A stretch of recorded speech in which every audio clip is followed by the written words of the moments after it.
ઉંમર છે 13 વર્ષ. અમે રાજકોટથી 2-3 ટકા ખાઈએ, એમાં કંઈ ફેર પડ્યો નહીં દવાનો. વાળની તકલીફ હતી.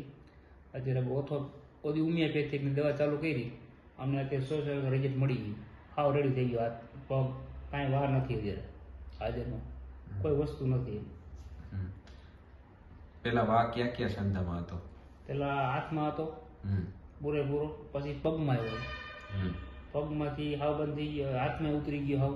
અત્યારે હાવ ક્લિયર થઈ ગયું, કાંઈ વાર છે નહીં. અને તારા હાથની આંગળીઓમાં ને એમાં કાંડામાં કોઈ જાતની તકલીફ નથી. પેલા આમ કાંડું નહોતું વળતું. અત્યારે સમજો રેડી. સોજો આખો હતો, આજે સોજો નથી હાથમાં. તમે વાની બીજી બધી દવાઓ કરેલી હતી? બધી દવા કરેલી લીધી.